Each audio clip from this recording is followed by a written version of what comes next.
Hey guys, Spirit of the Law here. In this video, we're going to talk about unit sizes and all the subtle ways that size impact how units move and behave. This topic has come up in passing in videos before, but was really kickstarted by a comment pointing out that the Karambit Warrior is smaller than your typical infantry, and that's probably the best place to start.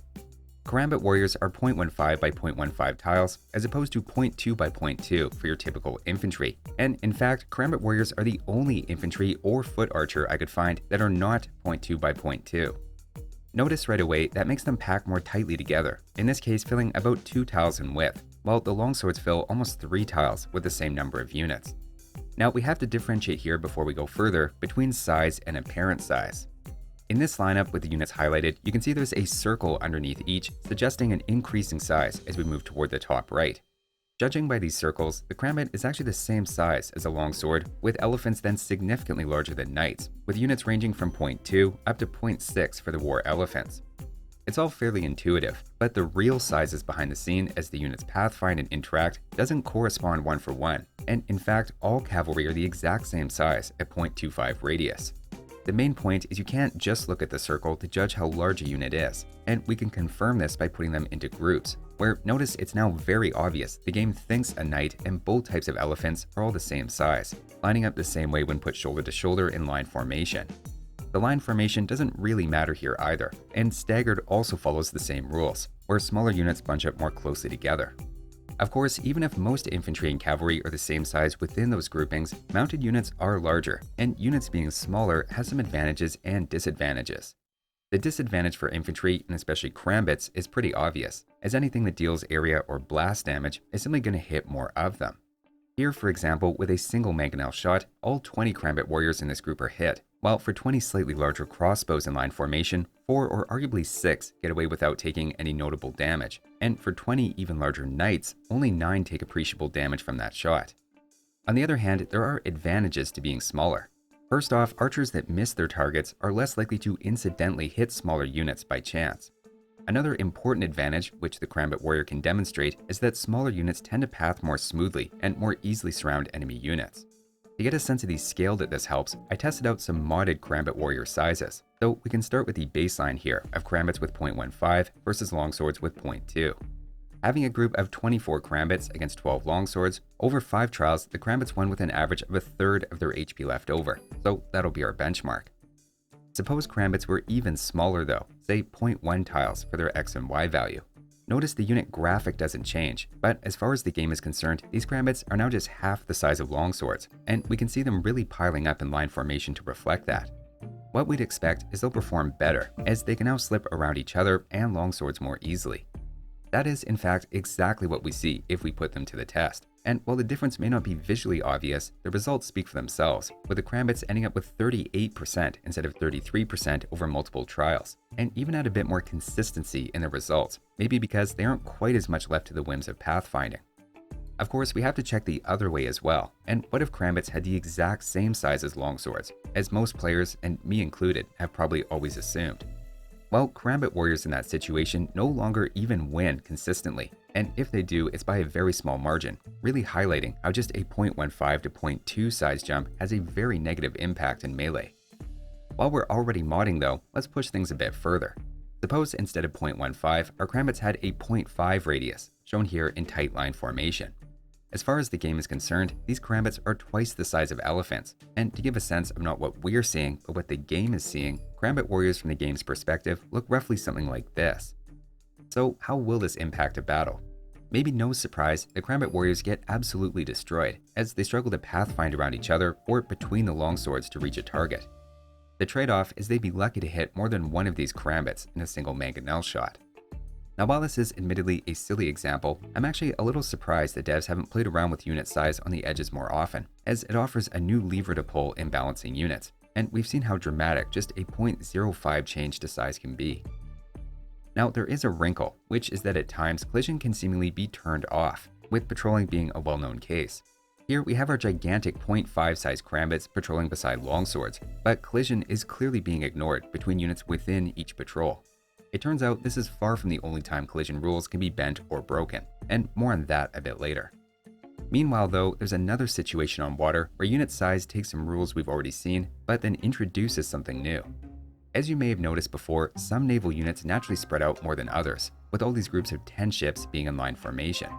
It's common knowledge that upgrading galleys to war galleys has a small trade-off of forcing your galley line units to spread themselves out, which is a bit worse for micro. The fire ship line always has this wider spread by default, though some ships don't, such as the demo ship line and the longboat, which makes that Viking unique ship a bit easier to micro, but then more susceptible to demo hits. On that note, presumably the galley line spreading out when you research war galley was intended to be a feature, maybe helping them once demo ships were out on the map, as that used to be locked to Castle Age. But regardless of the rationale, the question is what's causing the units to do this? The obvious answer is they're larger ships, and that longboats, galleys, and demo ships are more tightly packed because like the Karambit Warrior, they must be smaller. That would make a lot of sense. However, if we actually check, all of these ships are the exact same size at 0.5 tiles. As far as the game is concerned, every single ship is the same size as our comically large Karambit Warrior, and that includes everything from galleys to turtle ships to Therisidae. Since they're all in fact the same size, how then do we explain why some ships are clearly more spread out than others?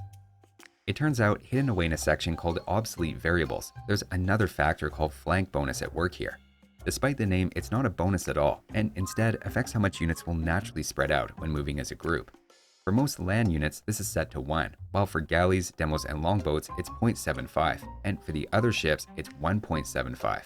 We can confirm this is the cause by creating a mod that adjusts the flank bonus for elite longboats specifically, and notice they'll now adopt the wider behavior when moved, while the unmodded non-elite longboats behave like usual.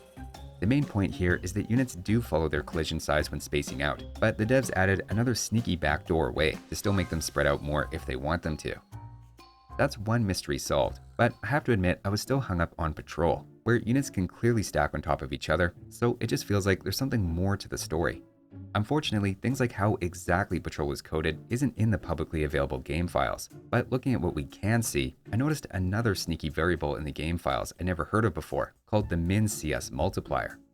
It gives a short and vague description that it scales collision size under certain circumstances, and obviously with a nebulous description like that, I had to pull on this mysterious thread.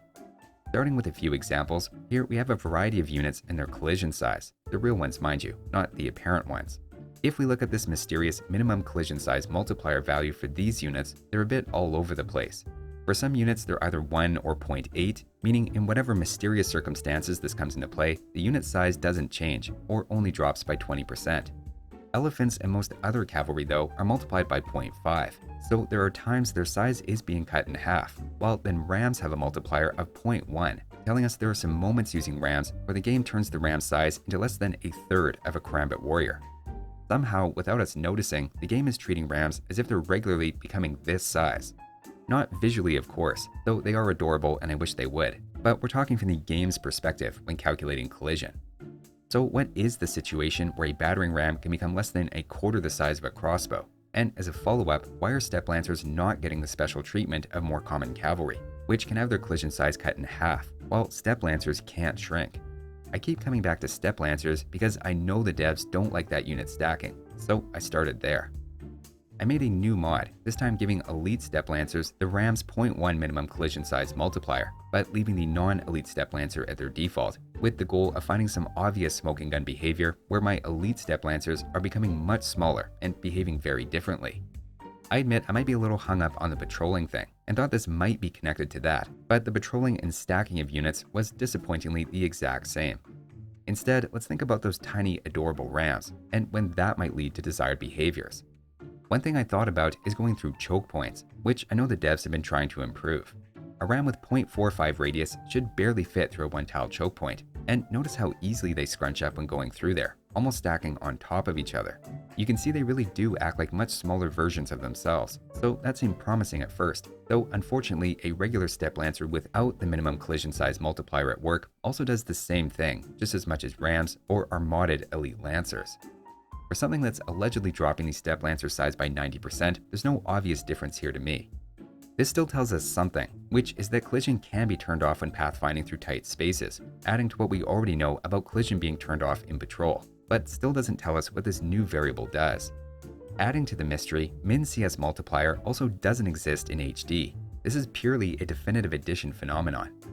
At this point, it wasn't becoming obvious from my tests, so I messaged Promi, who's one of the devs for the game. He designed the Definitive Edition AI, and I've interviewed him a couple of times on the channel. The answer I got back is that it scales the collision for friendly units, with an example of trade cards scaling down when bumping into things.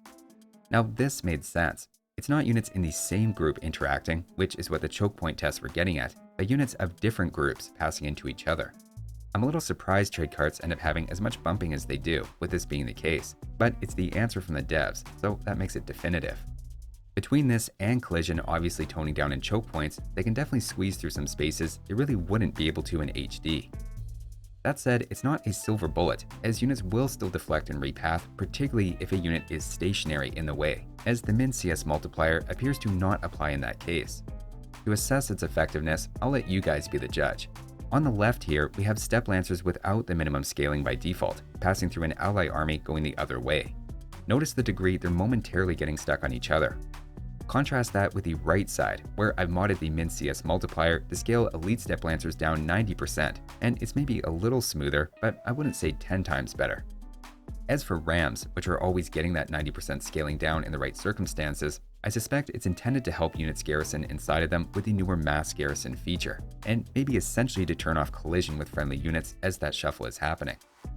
I'll admit this all feels like a bit of a rabbit hole, but we are still talking about unit size. It's just we're now talking about how units are constantly changing size as they interact. Considering we now understand the tools the devs have to affect unit size, we're in a position to understand what they're trying to do with many units. Trade units, for example, have a fairly aggressive minimum collision size multiplier to keep trade lines flowing. Not only are trade units smaller than in HD, but have that variable size built in. Villagers also have a similarly aggressive multiplier, dropping to just a quarter of their regular size when bumping into friendly units. Other units do not benefit from this type of variable scaling though. Fishing ships and non-trade ships for that matter don't seem to get any extra help, while many melee cavalry get a half-size scaling when bumping into friendly units, taking away a lot of pathfinding issues their larger size would otherwise cause. Keep in mind, the scaling only happens between friendly units, and not when engaging enemies, where cavalry's large size is still a slight disadvantage, as we saw at the beginning. Finally though, we're out of hidden variables in the game files around size that I can see, so we'll call things here. Like so many mechanics in AoE2, what starts from an innocuous observation about one unit being a bit smaller turned into an unintentionally large deep dive into two extra hidden variables, explaining everything from why war galleys spread out so much compared to galleys, to how rams and trade carts are magically shrinking to a fraction the size of a Karambit Warrior on a regular basis. That'll do it for this one though. Thanks for watching, and I'll see you next time.